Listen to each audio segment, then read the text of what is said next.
Phoenix versus Lesh matchup, that's one that you don't see very often. Lesh solo off lane versus Phoenix, but it seemed like Bulldog didn't win the lane. Okay, well, they're tired of Keeper Light constantly spamming out their lane. They can come in from behind, but Mad running to the trees. It's going to reveal the fact he's got support over here, but he had no other choice. And now in comes Slardar with a crossover on Boogie. Admiral Ball is going to come and join the fight, and Boogie will be the first man down. Trick's not in a great position, out of mana, out of Rocket Barrage, and blocked with the body so much with the Treants. And that'll be 2 kills going to Alliance. The successful off lane, and Mad living with a beast. Man, slowing down Mad, and Valix, he's so low. Like 1 TP in for Profit. You see Bulldog, he's hunting for the kill. Mad's just going to TP out, and Bulldog, he actually sprouts the wrong area. Same time Boogie's walking down, amplification on him, they'll disrupt him up. Boogie does not want to stick here. 2 attacks from Bulldog, and he'll find the kill. And now he's realizing Valix in the tree line, takes out 1, doesn't turn around for Boogie, however, realizes he's dead. So I suppose makes the best of a bad situation, but potentially could have made that a 2-for. Or is Storm stealing the stat? I think Storm's stealing the kill. He jumps in for the SD, and the Templar can't stop him. Pajkatt will TP out to safety. I expected them to TP him earlier. But now Alliance actually going to group up. Is it a smoke move? It is. And they're coming into the Radiant jungle. Mad's the one on the front lines, but they find Templar. That's the biggest kill they can possibly get right now next to the Templar Assassin, and they're going to look for 2. So moving down to Boogie, allowing Templar to be controlled up by Akke, and well, he'll go for the blood right, but Loda will survive it until Trixie comes with the Rocket Barrage. The Illuminate to help out, and the Templar Assassin taking out Admiral Bulldog. A big kill for him, especially if he can back it. TA's build is just being able to slam Roche. His arm's going to drop so quick.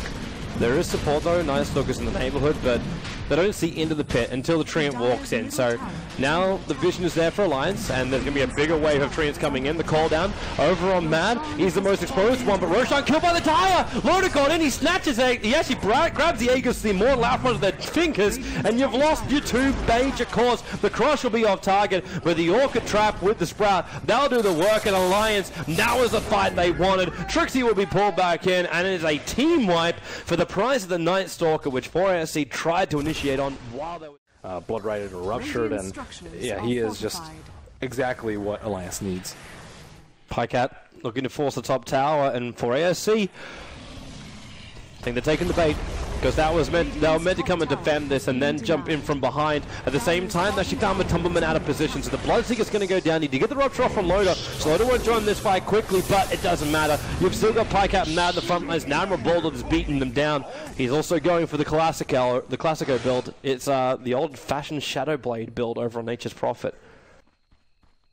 Ever since it's nerfed, not as a valuable item over on a Prophet, but now TP the front lines, look for that Sprout, they can control up Trixie. They've already got the kill over on Valix, and they just move from one to the next, diving into the tier 3 tower while the tier 2 is still alive on the top lane. This game really belongs to Alliance. Well, he ends up killing off Keeper of the Light in the meantime on a different lane. And Pajkatt,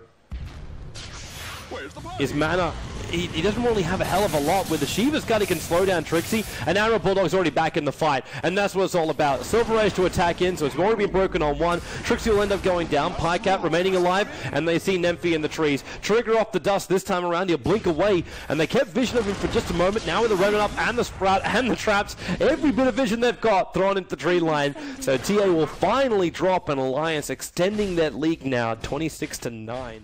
Man, you got a Nature's Prophet. It's not that difficult for them to do it. I know 4SC were still feeling like they could contest it, but it's just interesting that you give a side which is pretty well renowned for their Roshan plays, that you give them Dire 2 games in a row, and now you're going to lose one on top. The top of them is down. I mean, a lot of people prefer Radiant, though, especially for like the mid heroes that they played, this Shadow Fiend and the TA, because they have better access to neutrals. On top of that, TA, I think Radiant Ancients are much easier to do. So, I mean, I can understand their side preference. Loda instantly regretted his decision to run in. And he triggers the BKB, which stops the homing missile from getting the stun. He's still going to get hit by that call down. And the Blink Dagger double crush for him on both the supports. You've already lost the Gyrocopter as well. And now it's all down to the last player of 4AFC. It's the Templar Assassin. And he's down for the count as well. 31-9. It just feels like every single fight's going the way of Alliance. Down, but it's not enough to stop Alliance. I mean, they can't eliminate. He'll get scouted out by Night Stalker and just jump immediately. And huge advantage. Huge advantage. I think the impact from Bulldog is very evident in this game, and it was completely different from last game, where he went in, he got like a solo kill with his egg, but that was pretty much it for the early game, whereas this game he dominated top and bottom and pushed down all the towers. Last game they had huge issues pushing down towers.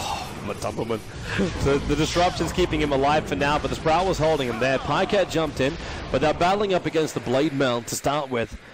And then ended up getting weighted out by the SD disruption of all things. So they pull out and then they go back in again. The first hit bash from Loda. He really has been having such a great time on this Slardar. And Trixie, he'll be the next one. Keep it light, will buy back, but it's an absolute massacre here in the middle lane. Alliance is just tearing apart the mid racks as well as the 4ASC lineup. You can have your buybacks, but Alliance, they can just retreat. They just took mid racks, and already Bulldog is going directly in for Roshan. He doesn't care if TA can watch every single move. Let her watch. Radiant's bottom tower is under attack. Interesting stats. Not well, easy road for them. And that's when they actually just choose their side, so it's not just the overall as well, that's when they get to choose. Interesting. The Bloodseeker didn't really pan out for them at all. I thought it was going to be a lot better for them. Yeah, same. When he did when he had the two heroes on bottom lane, you could see his damage potential. But it's like Forest, he never got a chance to use that potential. Like the combo wasn't there. But you're drafting something which is great for teamfight, great for pickoffs, and you're never getting the chance because things like this happen. You get picked off, you're not the ones who are calling the shots, and Alliance don't care. They're just going right under tier 3 towers, and they know they can push the issue. Pajkatt's still got a damn against the Immortal, and 22 Bloodstone charges. It's an instant respawn, so he knows he can just turn, fight. Mad looked like he was TPing out as a bait, but now Matomaman, yep, they've lost everything, and I think that's actually the game right there, because you're going to lose your bottom racks, you're going to buy back by the Templar Assassin. You're not playing for any, like we don't have a time limit on any of these games for the international qualifiers. You know, for AOC, they're fighting to the end. What is the tiebreaker scenario? It's just you basically play best of one, I believe. But it's only if you draw up. But with the way the group stage with the points works, it's actually quite difficult to get a tie. Which was the reason why it was designed this way, probably. But Alliance just, like, they can't be stopped. Like, there really is no way they can be stopped here. Like, for he got one last play, like, one last thing. Bloodseeker's now spawned up. This is it. Like, if it doesn't work now, it's never going to work. The Crush catching out too, Trixie as well as Varlik. The Blood Riot, actually a double because Rubick ended up stealing that one. And 3 heroes down. Alliance don't lose anything. But Tomerman's on the run, but the Sprout keeps the vision up on him. They've lost 4. They're about to lose 5. Templar Assassin being dragged unwillingly away from her own base. And even the Storm Spirit's got himself a Desolator just because it's cheap stuff that does the damage. Good game, man. Good game. Fantastic overall performance by Alliance. Pajkatt, 15 kills, 13 assists, 0 deaths, 29 charges, about as farmed as the Storm Spirit can be at this stage of the game. And this is so different to our first game. Like plus 40k advantage at the end of the match. It's quick and it's brutal. And can't GG because of time rating. There is no time rating, Trixie! It's the keeper. Oh man. Good game. Good game. Boys, thoughts? Hi. How are we doing, gentlemen? So, yeah, that game, a lot more tenacious from Alliance. But the one thing we have to remember to take away from all this is, leaving on that kind of note, it's not like Alliance just stomped through 4 anchors. With that point system...